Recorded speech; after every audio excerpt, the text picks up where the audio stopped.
암논이 다말을 강간하고 그 강간한 것도 모자라서 다말을 자기 집에서 내쫓았습니다. 그는 처량하게 그 오라버니 압살롬의 집에서 2년을 지내고 있어요.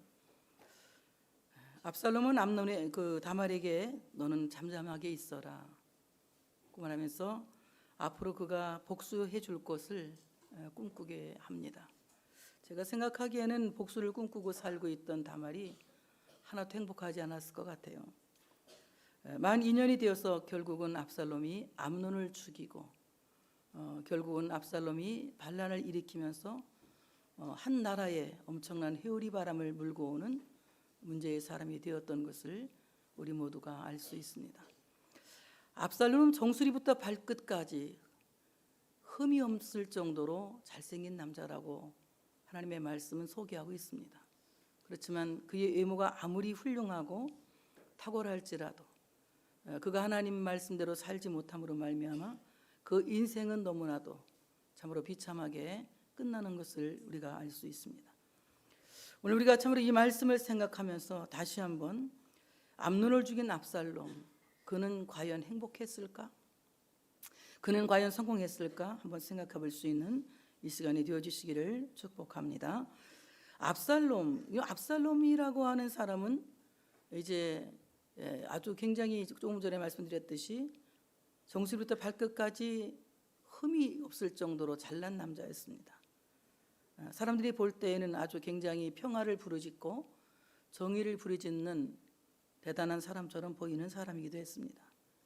그러나 그 마음 속에는 암논을 죽이고자 하는 마음이, 살인하고자 하는 마음이 2년 동안 끊임없이 일어나고 있었던 것입니다.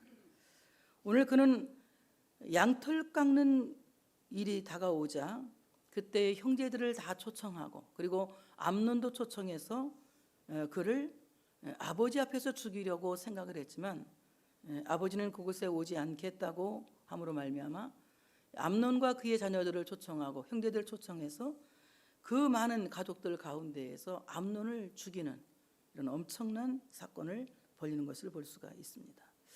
압살롬의 양털 깎기 축제, 이렇게 하면 우리가 아주 그냥 보통 평범한 예배보다는 굉장히 아주 규모가 큰 어떤 행사를 축제라고 말할 수 있을 만큼 큰 규모가 큰 예배라고 말할 수가 있습니다. 이날은 사람을 죽이는 날이 아니라 모두가 함께 즐거워하고 모두가 함께 감사하는 이스라엘의 풍습이 있는 날이에요. 그래서 오늘 양털 깎는 날은 보통 1년에 한 번 하는데 마치 농부가 추수할 때에 많은 사람들을 초대해서 함께 먹고 즐기는 것처럼 목장을 가진 사람들은 1년에 한 번 양털을 깎으면서 아는 사람들을 초대하고 가족들을 초대하고 그리고 많은 사람을 초대해서 먹고 즐기는 이런 풍습을 가진다고 합니다. 그런데 오늘 그 좋은 날 압살롬이 양털 깎기 축제를 축제로 벌인 것이 아니라 살인하는 전쟁터로 만들어 버린 것을 볼 수가 있습니다.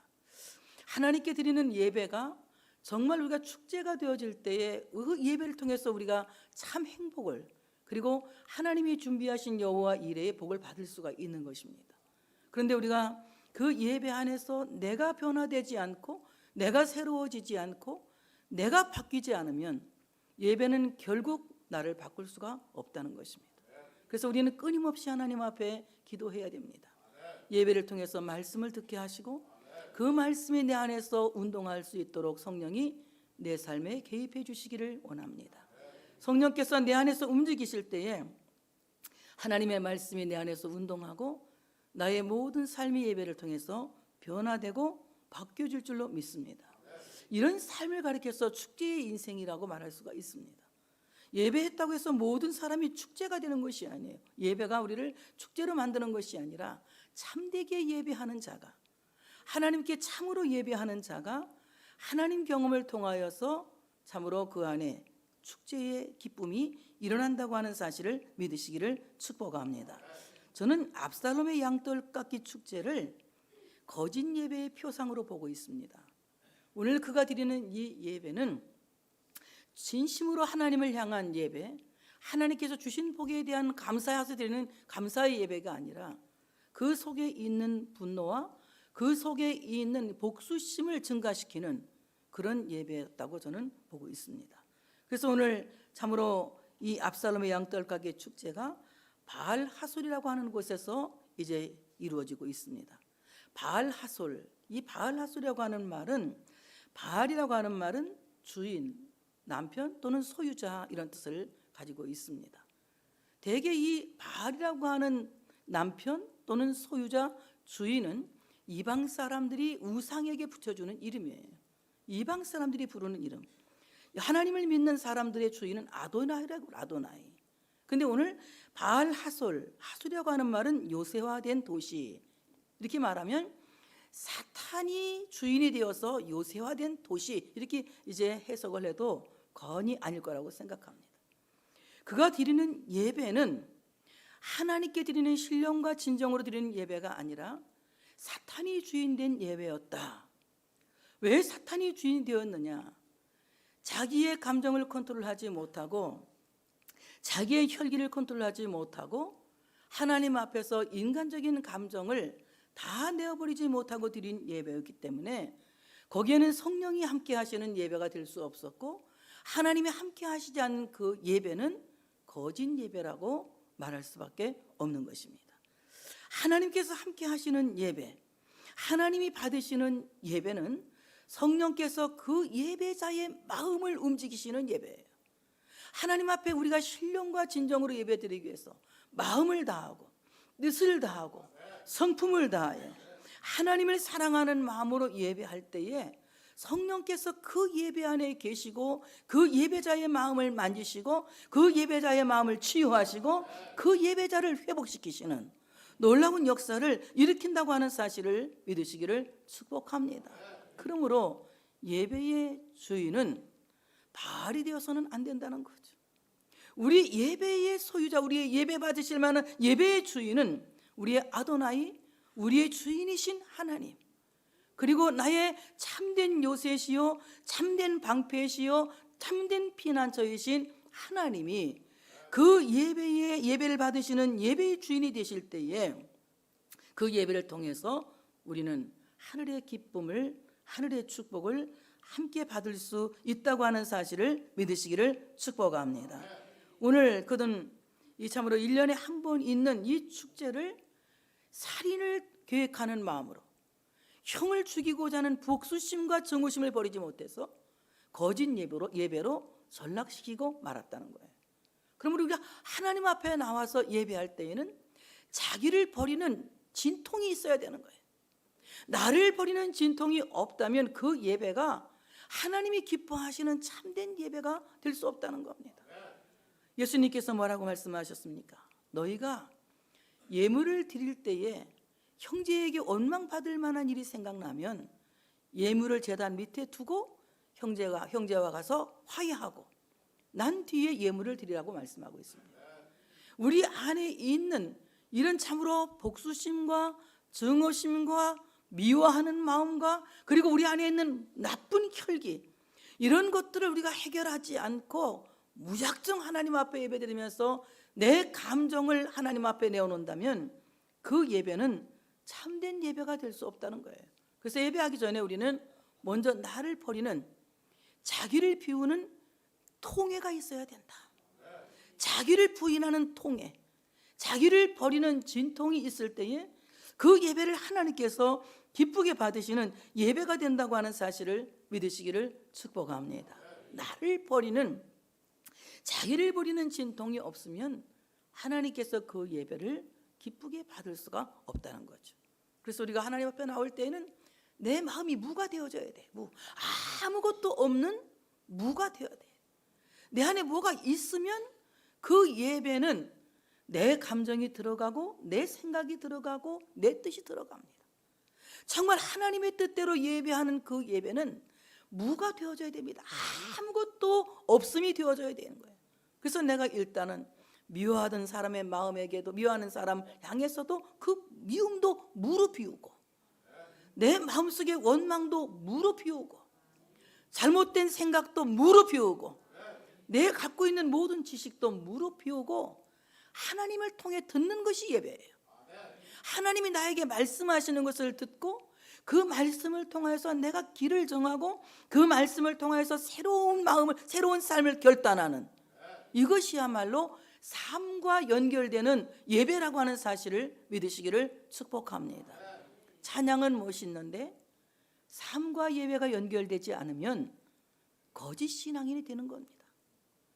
기도는 멋있는데 삶과 예배가 연결되지 않으면 외식하는 회칠한 무덤에 불과한 것입니다. 삶과 예배가 연결될 수 있는 이런 삶은 자기를 버리는 무가 되어질 때에 하나님이 말씀하시는 것을 듣고 그 말씀을 따라 살아가려는 결단과 함께 우리의 모든 삶이 예배가 되는 것이고, 그 우리 모든 삶 속에 하나님이 함께 계시는 임마누엘을 경험할 수 있다고 하는 사실을 믿으시기를 축복합니다. 한국 교회는 예배가 모자라서 안 되는 것이 아닙니다. 우리가 예배가 모자라서 안 되는 것이 아니에요. 일주일에 한 번 드리는 이 예배가 부족해서 우리가 잘 못 사는 것이 아닙니다. 우리가 잘 되지 않는 것은 예배와 삶이 연결되지 않기 때문에 그래요. 너무나도 예배와 삶의 갭이 커서 예배할 때는 천국인데 삶은 지옥이에요. 이러니까 어떻습니까? 예배에는 하나님이 계시는데 삶에는 하나님이 없는 거예요. 그러니 우리는 얼마나 불행한 시간을 더 많이 갖고 살고 있냐는 거예요. 일주일에 1시간만 하나님이 계시고 나머지 모든 시간은 하나님이 없는 이런 불행한 시간을 우리가 보내고 있다는 거죠. 그러므로 우리의 모든 삶이 예배와 연결될 수 있도록 우리는 하나님 앞에 예배에 설 때마다 자기를 비우는, 그래서 무가 되어져야 된다. 아무것도 없음이 되어져야 된다. 예수님 말씀하셨습니다. 너희가 나를 따라오려거든 자기를 부인하고 자기 십자가를 지고 나를 따라올 것이라고 말씀했습니다. 자기 부인이라고 하는 것은 무가 되는 거예요. 자기를 완전히 부인하는 겁니다. 그러므로 자기 자신이 무가 되지 아니하고 내가 무엇이 있다고 자기 이유를 자꾸 강조한다 보면 이 사람은 하나님과 자신과 점점 갭을 키워서 하나님 없는 인생을 살 수밖에 없다고 하는 것입니다. 압살롬이 하나님에 대해서 듣지 못했겠습니까? 압살롬이 하나님에 대해서 알지 못했겠습니까? 압살롬의 예배를 배우지 않았겠습니까? 그러나 그는 예배도 알고 하나님도 알고 성경 말씀도 알았지만 그 삶의 예배에서 말씀이 소용이 없었던 거예요. 그 삶의 예배에서 하나님이 소용이 없었던 것입니다. 그 삶의 예배에서 하나님이 필요 없었던 거예요. 그러니 그는 자기 멋대로 사는 거짓 예배자가 될 수밖에 없었다고 하는 것입니다.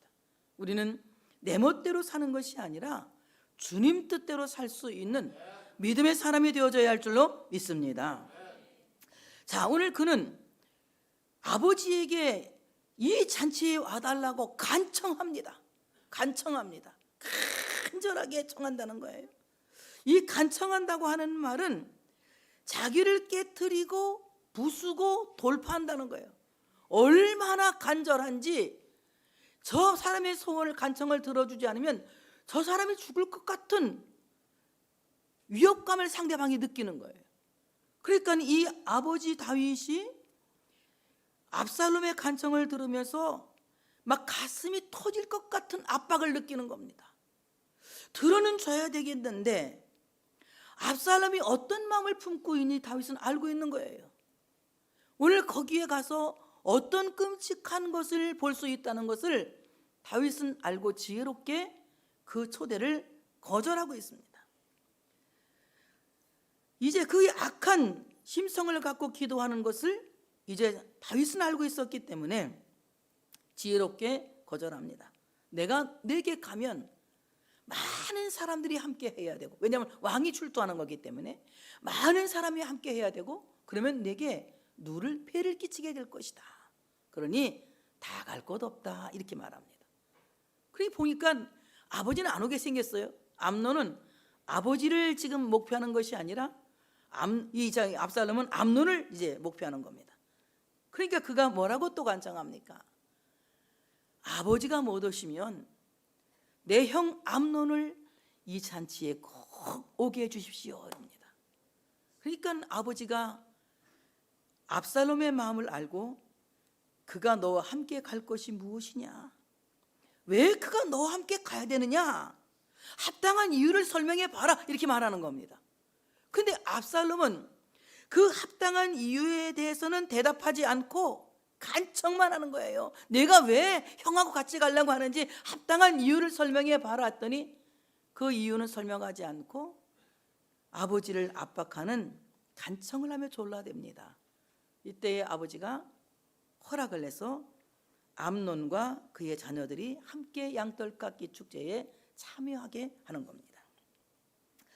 이미 2년 동안 그 마음의 미움과 증오심을 키우면서 이제 암논을 죽이기 위한 치밀한 계획을 압살롬은 세운 거예요. 그러니까 오늘 이 암논을 살해한 압살롬의 복수는 암논의 악행을 침묵한 아버지에 대한 복수이기도 해요. 그러니까 어떻게 하면 저 아버지가 말 한마디 않는 아버지, 저 얄미운 아버지를 어떻게 괴롭힐까? 내가 이 형을 죽이는 방법밖에 없다. 이런 생각을 하고 자기가 이 암논을 죽이면 마치 정의를 실현한 것 같은 생각이 들어가는 거예요. 얼마 전에 그 PC방 살인자가 잡혀가면서 뭐라고, 아니 PC방이 여관 모텔 살인자가 잡혀가면서 뭐라고 말합니까? 다시 만나도 나 또 죽일 거라고. 근데 그 사람 내가 볼 때는 사형당할 것 같아요. 그렇게 그러면 안 돼요. 속으로는 그럴 망정, 말은 그렇게 하면 안 되지. 근데 내가 다시 그런 진상 만나면 또 죽일 거라고 이러잖아요. 그러니까 오늘 그 마음속에 아주 무서운 증오심을 키워서 어떻게든지 한번 이 아버지에 대한 마음을, 이 복수하고자 하는 마음을 압살롬이 키운 겁니다. 그리고 부하들에게 말합니다. 암논이 술이 취해서 즐거워하거든 자세히 쳐다보다가 용기를 내서 그를 쳐 죽여라. 너희들은 절대로 두려워하지 말아라. 이 말은 무슨 말이냐? 남자답게 행동하고 힘의 아들이 되어라 하면서 이제 암논을 죽이라고 압살롬이 명령합니다. 그 명령에 따라서 압살롬의 부하들이 이제 암논을 죽이지요. 저는 여러분 이 말씀을 압살롬이 암논을 죽인 것에 대해서 여러분에게 얘기하려고 하는 것이 아니에요. 지금 우리 안에도 압살롬이 갖고 있는 이런 생각들이 있다는 거예요. 이런 생각들을 우리가 2020년도 새해를 맞이하기 전에 정리하고 시작해야 된다. 정리하고 시작해야 된다. 자, 살인하지 말라는 계명은 구약 성경에는 사람을 죽이지 말라, 사람을 죽이는 것만이 살인이라고 말하고 있습니다. 이 살인한다고 하는 말이 히브리어 라차흐라고 하는 말인데 산산조각이 되도록 부순다는 거예요. 그런데 살인이라고 하는 것은 생명의 주권자이신 하나님께 대한 도전이며 모독입니다. 살인은 사람을 죽이는 것만 살인이 아니라 자기 스스로 목숨을 끊는 자살도 살인죄에 해당되는 거예요. 자, 오늘 이 살인이라고 하는 것이 얼마나 끔찍한지 하나님은 살인하는 자를 반드시 벌하십니다. 벌하시는데 하나님은 악을 벌하심으로 말미암아 악인을 끊어지게 하신다. 악인을 벌하시는 하나님의 목표는 그 악인 속에 있는 살인이라고 하는 이 무서운 생각을 버리게 하고 살리시기 위한 목표가 있다. 저는 세상의 모든 법은 사람을 살리기 위한 법이라고 생각을 합니다. 만약에 법이 없으면 이 법 때문에 사람이 사는 거예요. 법 때문에 정당한 대가를 치르면 이제 죗값을 치르고 나면 자유인이 되는 거 아닙니까? 그래서 모든 법은 대가를 치르게 하고 그 대가를 치른 사람에게 다시 살 수 있는, 재시작할 수 있는, 다시 도전할 수 있는 기회를 주는 것이 법입니다. 하나님의 법은 우리를 살리기 위한 목표가 있는 법이기 때문에 우리 안에 하나님이 나를 벌하시고 하나님이 나를 징계하시는 것은 하나님이 나를 죽이기 위해서 징계하시고 죽이기 위해서 벌 주는 것이 아니라 하나님의 목표는 나를 살리기 위한 목표다. 그래서 때로 여러분 하나님한테 혼날 때 있잖아요. 그럴 때 여러분 감사하셔야 돼요. 혼지금 나고 나면 이제 다 풀어져요. 우리 어머니도 저를 잘 많이 혼내켰거든요. 혼내키고 그냥 어머니가 혼내키고 나서는 반드시 엿을 주더라고요. 어릴 때 나는 어머니한테 맞으면 엿 먹는 날이에요. 그래서 평소에는 안 줘. 막 달라고 그래도 안 주고. 그러니까 고주가 안 주면 훔쳐 먹겠어요. 그러니까 안 주는데 우리 어머니한테 맞는 날은 내가 엿 얻어 먹는 날이에요. 왜 그러냐? 부모의 마음은 때리고 나니 얼마나 짠해요. 때리고 병 주고 약 주는 것이 부모의 마음인 거예요. 때렸으면 싸매주는 것이 부모의 사랑인 거예요. 세상의 부모도 자식을 때리면 마음이 아파서 싸매주고 위로해 주는데 하물며 하늘에 계신 우리 아버지께서 때리시고 감싸주신다. 우리를 때리실 때에는 나를 살리기 위한 하나님의 목표가 있다. 하나님 나를 다시 시작할 수 있는 기회를 주시기 위해서, 다시 살리기 위한 기회를 주시기 위해서 하나님께서 우리에게 징계를 허락하시는 거다. 그 징계는 사랑하는 자에게만 주는 것입니다. 사생활을 누가 징계합니까? 하나님이 그 예수 그리스도를 통해서 하나님의 자녀된, 하나님의 양자된 하나님의 백성들을 징계하시고 때로는 혼을 내키시는 거예요. 그것은 왜냐하면 우리를 살리시기 위한 하나님의 목표가 있기 때문에 그렇습니다. 하나님의 자식과 하나님의 자식이 아닌 것을 우리가 어떻게 분별할 수 있느냐 하면은, 악인은 하나님이 벌하실 때 벌과 함께 몰락하여 끊어진다. 그래서 벌을 받으면서 완전히 낙심해가지고 그냥 하나님도 떠나버리고 멀리 가버리는 사람은 하나님이 택한 사람이 아니에요. 근데 하나님이 택한 사람은 고난이 있을수록 기도하고, 고통이 있을수록 기도하고, 어려움이 생길수록 더 기도하고, 마음이 아프면 더 기도하고, 고통스러울수록 더욱 하나님을 부여잡는, 하나님의 구원줄을 부여잡는 이런 사람이 하나님의 자식이다. 그래서 제가 본 바로는 악인은 하나님이 악을 벌하실 때에 벌과 함께 몰락해서 끊어지더라. 그런데 의인은 하나님이 악을 벌하실 때에 악을 끊고 믿음으로 하나님의 의를 드러내더라. 이게 명언인데 내가 말하면 명언으로 안 들어. 명언이요. 다시 말할게. 악인은 하나님이 악을 벌하실 때에 그 벌과 함께 몰락해서 그냥 하나님께 끊어져. 그런데 의인은, 믿음으로 의인된 의인은 하나님이 악을 벌하실 때에 아차 하면서 악을 끊고 믿음으로 하나님의 의를 드러내더라. 그래서 마귀도 어쩔 수 없어. 이런 사람은 마귀도 어쩔 수 없어 하는 사람이 어떤 사람이냐? 시험을 당할 때 더 기도하는 사람, 어려움 당할 때 하나님을 더 붙잡는 사람.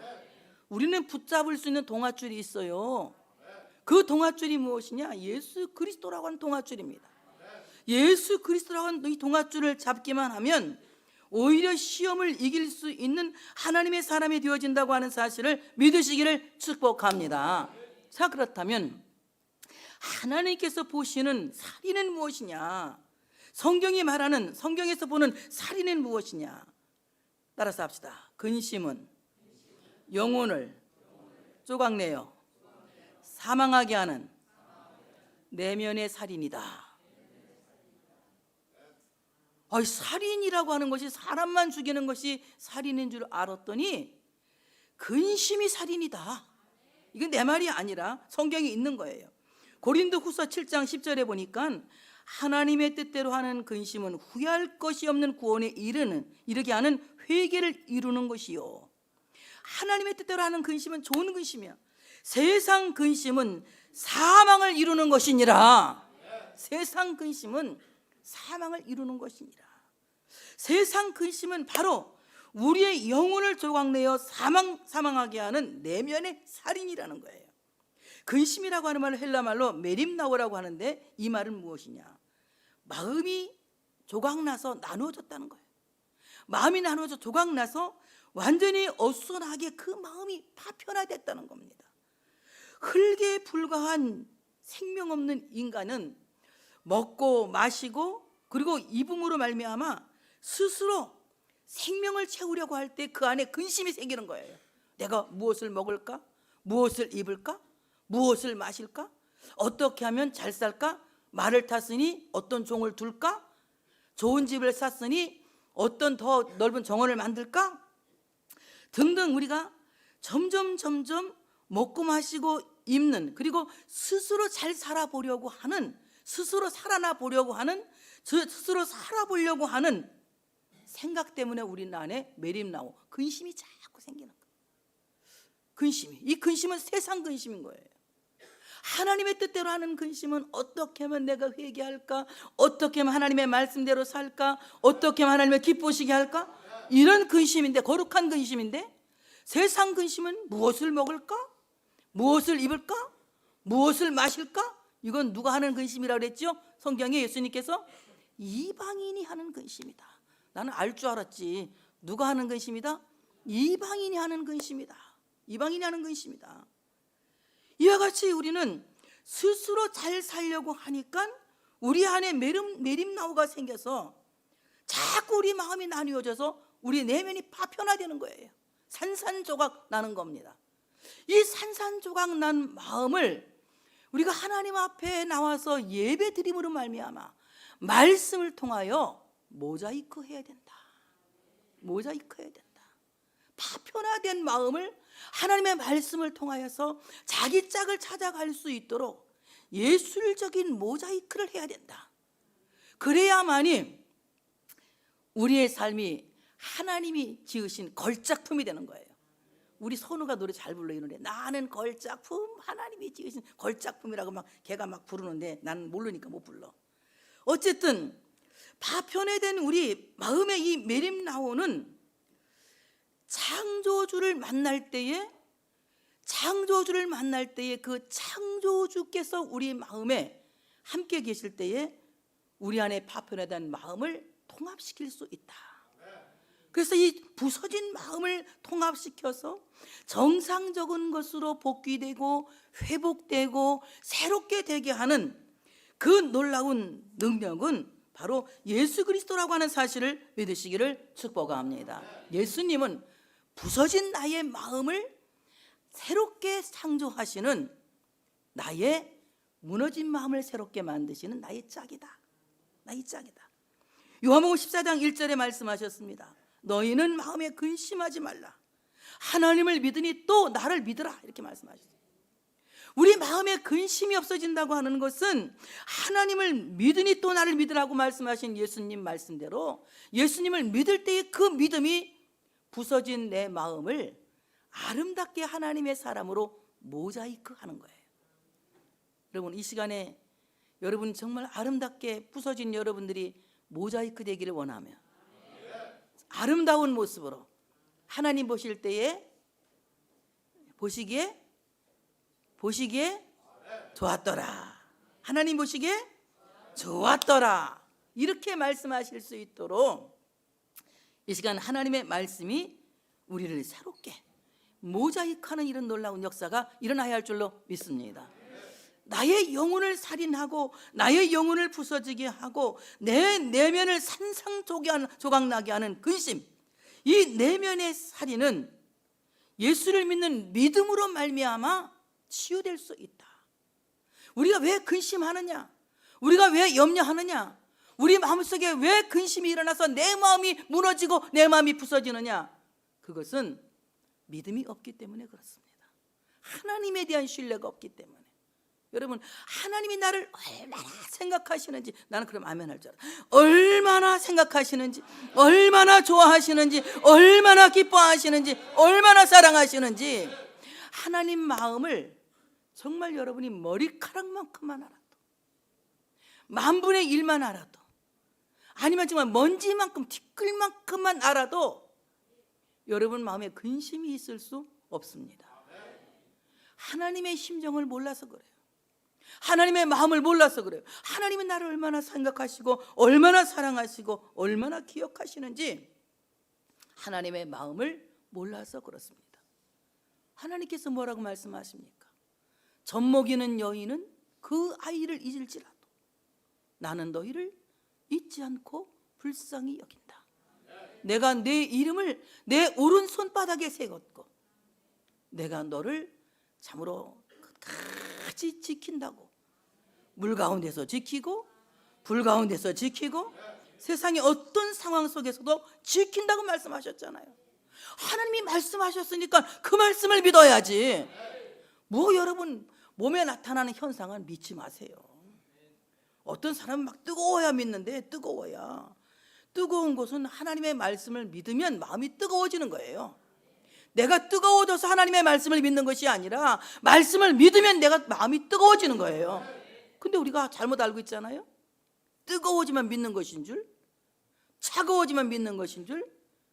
하나님 말씀을 믿으면 우리 안에 뜨거운 믿음이 생기는 거예요. 뜨거운 확신이 생기는 거예요.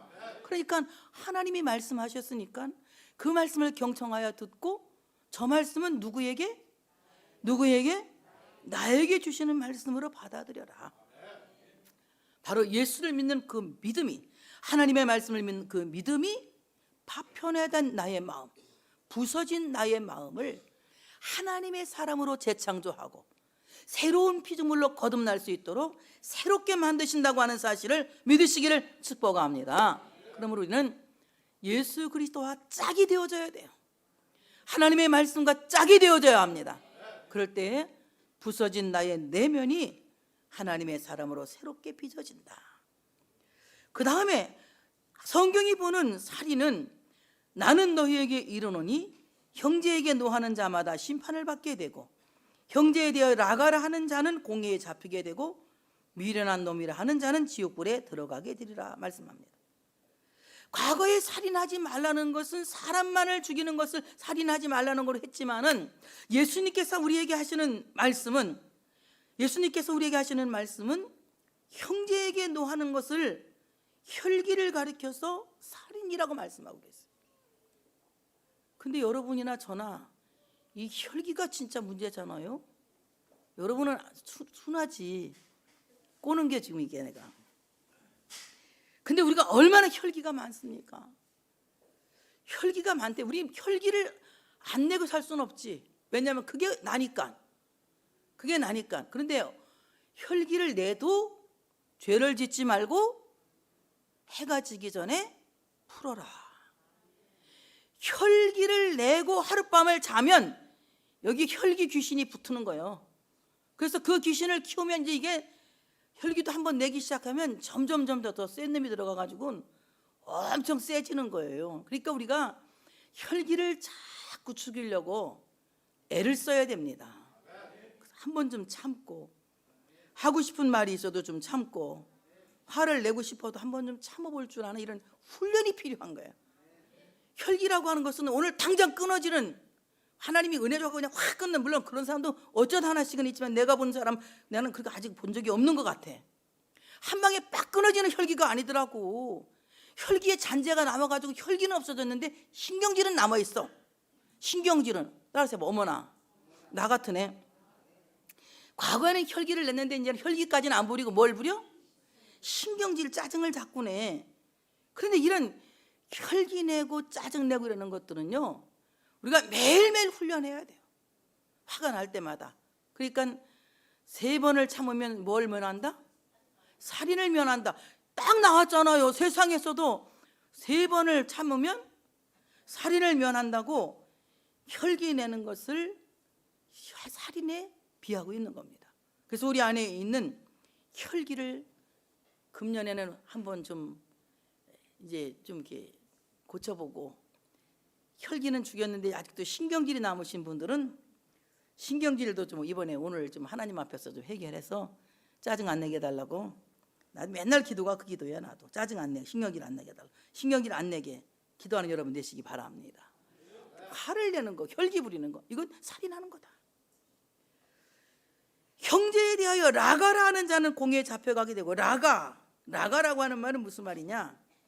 멍청한 자, 골빈 자, 이렇게 골빈 이렇게 욕하는 사람은 바로 살인하는 거다. 형제에 대해서 막 멍청하다, 골볐다 이렇게 욕하는 것은 살인하는 것이다. 그러니까 다른 사람을 너무나 비하하면 안 돼. 다른 사람 없인 여기고 무시하면 안 돼. 여러분 애들 믿음 없다고 믿음도 없는 것이 무엇이 이렇게 애들한테 그렇게 막 삿대질하면서 욕하지 마세요. 걔들 믿음 언제 좋아질지도 몰라요. 나도 여러분 처음에 볼 때 언제 믿음 생기지 했어요. 내 수아 정말 데리고 내가 낚시질 갈 때만 해도 쟤는 진짜 언제 제가 믿음 들어갈까. 아유 기도원 가가지고 내 거 다 먹고. 근데 뭐 이제 지금은 하나 안 먹으려고 그래. 왜 안 먹냐 했더니 30배, 60배, 100배 내가 내랬더니 그때부터 잘 안 먹으려고 그래. 절대 사람은 함부로 평가하는 거 아니요. 언제 어느 때 변할지도 몰라. 새 사람 될지만 말씀 듣다 보면 좋아지는 날이 있는 거예요. 그러니까 멍청하다, 뭐 골볐다 이런 말 하지 말란 얘기예요. 자꾸 사람을 저주하고 악담하지 말아라. 그 다음에 형제에게 미련한 놈이라고 하지 말아라. 미련한 놈, 모르스라고 하는 말인데 신앙이 없다는 뜻이거든. 너 믿음 없다, 너 믿음 없다 이렇게 욕하지 말라는 거예요.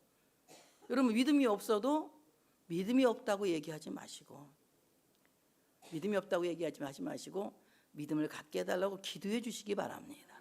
자꾸 믿음 없다고 야단치면 안 되는 거예요. 이것은 믿음 없는 사람을 더 믿음 없는 사람으로 전락시키는 것이며 믿음 없는 형제를 살인하는 것이다. 자, 오늘 여러분 이 말씀을 생각하면서 우리 안에 있는 이 압살롬을 한번 생각해 봅시다. 우리 다 하나님 믿고 머리부터 발끝까지 예수의 피로 씻김 받아서 흠없는 사람들이 됐어요.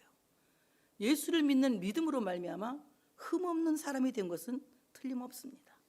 그런데 우리 안에 어쩌면 이 근심이 이렇게도 떠나지 않고 아직도 내 생각이 세상에서 먹고 마시고 입는 것에 대한 욕망으로 가득 채워져 있는지를 한번 여러분 자신을 성찰해 보시기를 바랍니다. 그래서 우리 안에 내 스스로 생명을 채우려고 하지 말고 생명의 근원이신 하나님께서 내 안에 그리스도의 생명으로 채워주시기를 원합니다. 근심으로 인하여서 부서진 내 마음이, 파편화된 나의 마음이 하나님의 말씀을 만남으로 말미암아 예수 그리스도를 짝으로 만남으로 말미암아 가장 하나님 보시기에 아름다운 사람으로, 하나님 보시기에 좋은 사람으로 새로운 피조물로 모자이크 되기를 원합니다. 오늘 하나님 내 안에 형제에 대하여서 혈기 부리지 않게 해주시고 형제에게 골볐다고 멍청하다고 저주하지 않게 해주시고 형제에게 믿음 없다고 저주하지 않게 하시고 오히려 믿음이 없는 자를 격려해주고 일으켜 세워주고 참으로 잘 모르는 사람들에게 가르쳐줄 수 있는 친절한 하나님의 사람이 되게 해달라고 기도하는 여러분 되시기를 축복합니다. 할렐루야.